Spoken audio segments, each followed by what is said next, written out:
Originally released in 1987, Norwegian Wood stands as a seminal coming-of-age narrative penned by the celebrated Japanese author Haruki Murakami. Following its resounding success in Japan, the book underwent translation into English by J. Rubin in 2000. Set within the tumultuous landscape of the late 1960s, Norwegian Wood follows the journey of Toru Watanabe, a young university student grappling with the loss of his closest childhood companion as he navigates the complexities of love and identity. Narrated from the perspective of a reflective 37-year-old Watanabe, the novel delves into the profound impact of memory in the face of grief, while exploring themes of defiance, mental well-being, and societal pressures. As the story unfolds, we find Toru Watanabe, now 37 years old, aboard a flight bound for Hamburg, Germany. The melancholic melody of the Beatles' Norwegian Wood fills the cabin upon landing, triggering a flood of memories for Watanabe, transporting him back to the autumn of 1969, when he was just 19 years old. Recollections of Naoko, a captivating figure from his past, flood his thoughts, prompting him to chronicle their shared history in an attempt to unravel the complexities of their relationship. Flashbacks take us to 1968, where an 18-year-old Watanabe embarks on a new chapter in Tokyo, immersing himself in college life amidst the backdrop of political unrest and societal change. Despite the fervor surrounding him, Watanabe remains aloof from the political discourse, dedicating his time to solitary pursuits such as literature and drama studies. It's during one serendipitous encounter on a train ride that he meets Naoko, who shares a tragic connection with him through the loss of their mutual friend, Kazuki. Bonding over their shared grief, Watanabe and Naoko find solace in each other's company, their burgeoning relationship marked by unspoken words and shared silences.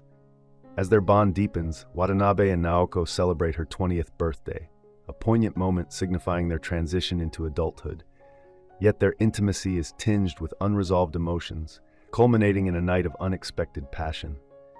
However, the aftermath leaves Watanabe grappling with uncertainty, prompting him to retreat into solitude as Naoko mysteriously disappears from his life. Haunted by her absence, Watanabe's detachment deepens, leading him down a path of aimless pursuits and fleeting distractions. Amidst student protests and societal upheaval, Watanabe finds himself adrift, seeking solace in the confines of a record shop and the company of his friend Nagasawa. Yet even amidst the chaos, his thoughts invariably return to Naoko, a ghostly presence lingering in the recesses of his mind. As the seasons change and life moves forward, Watanabe's journey becomes a poignant exploration of love, loss, and the relentless passage of time. Through his introspective narrative, Murakami weaves a tapestry of emotions, inviting readers to ponder the enduring impact of memory and the intricacies of the human experience. Watanabe finds himself disillusioned by the lack of change following the demonstrations, leading him to question the value of education. Despite this realization, he continues attending classes out of habit, lacking a better alternative. A chance encounter with Midori, a spirited classmate from his drama history course, introduces a new dynamic into Watanabe's life. Midori's confident demeanor and uninhibited nature captivate him, despite occasionally catching him off guard with her boldness. Invited to her home for lunch, Watanabe is pleasantly surprised by Midori's culinary skills as they spend the afternoon together, sharing intimate conversations on her rooftop amidst the backdrop of a nearby fire. During their time together, Midori opens up to Watanabe about her personal struggles and aspirations, leading to a shared moment of intimacy between them.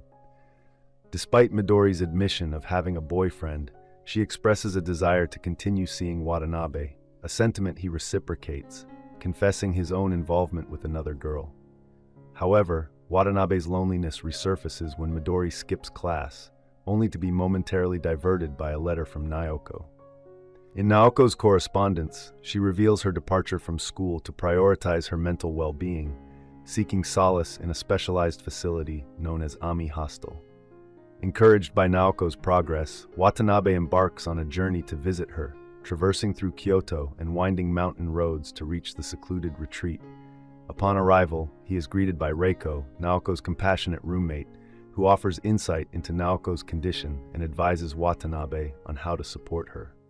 Over the course of his stay, Watanabe engages in heartfelt conversations with Naoko and Reiko, delving into their respective struggles and journeys towards healing. Naoko, still grappling with the loss of her past love, confides in Watanabe, revealing her deep-seated emotional scars. Meanwhile, Reiko shares her own poignant tale of shattered dreams and resilience, offering a glimpse into her resilient spirit. As the night unfolds, Naoko's vulnerability manifests in a moment of intimacy with Watanabe, though his response is tempered by a sense of awe rather than desire. Uncertain of the reality of the encounter, Watanabe navigates the complexities of their evolving relationship, grappling with his own emotions amidst the backdrop of Naoko's fragile state. In the wake of this encounter, Watanabe contemplates the intricacies of love, longing, and personal growth, navigating a labyrinth of emotions as he strives to understand the depths of his connection with Naoko and the enigmatic Midori. The next day, the trio walks in the mountains, and Reiko lets Watanabe and Naoko spend time alone. Naoko talks more about her relationship with Kizuki and tells Watanabe about her older sister, who died by suicide when Naoko was a child. She says that she may never recover fully and tells Watanabe he should move on with his life. However, he promises Naoko that he will wait for her to get well. That night, Reiko finishes her story, telling Watanabe that one of her students, a beautiful and charming 13-year-old girl, tried to have sex with her. When Reiko resisted, the girl spread a rumor that Reiko had assaulted her. The whispers behind her back and accusatory glances from the neighbors were too much for Reiko, who had another mental breakdown. In the hospital, she insisted that her husband divorce her and start a new life with their daughter. She came to Ami Hostel and has lived there ever since, afraid to return to normal life. The next morning, Watanabe says goodbye to Naoko and Reiko and returns to Tokyo. He feels strange being back in the outside world and is glad to run into Midori, who invites him for drinks. Being with her makes Watanabe feel grounded again, and he agrees to spend the day with her on Sunday. Midori comes to Watanabe's dorm early Sunday morning wearing an incredibly short skirt. They take a train, and Midori tells Watanabe they will visit her father. She admits to lying when she said that her father moved to Uruguay. In reality, he is dying of a brain tumor.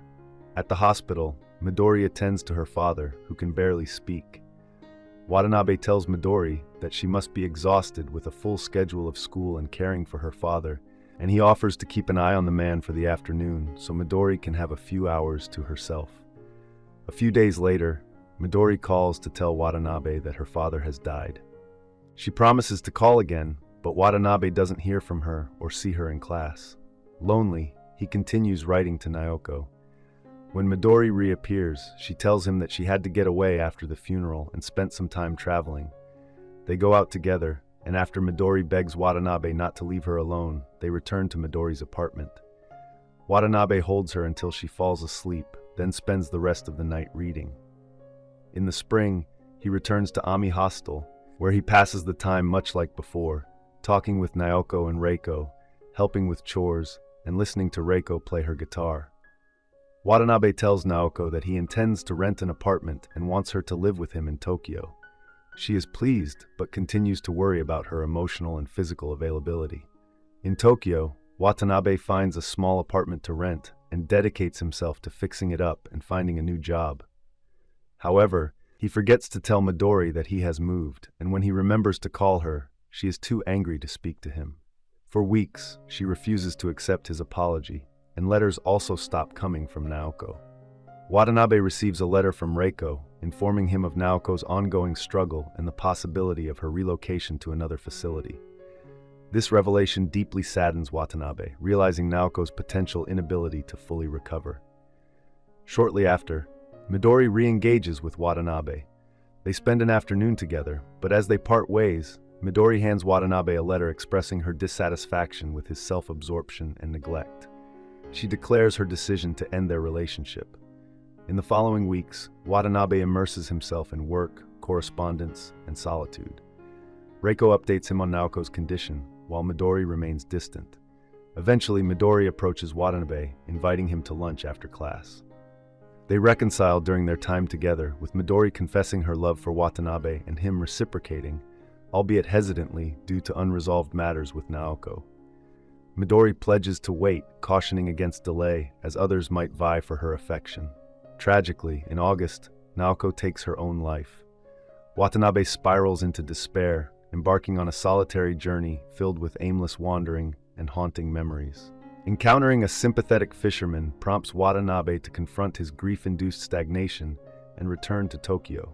Upon his return, Watanabe finds a letter from Reiko, who plans to depart Ami Hostel and visit him before heading north to Asahikawa for a new job as a music teacher. Together, Watanabe and Reiko commemorate Naoko's memory with a personal ceremony, culminating in intimacy between them. As Reiko leaves Tokyo the next day, she encourages Watanabe to actively pursue happiness, a pursuit she and Naoko couldn't achieve.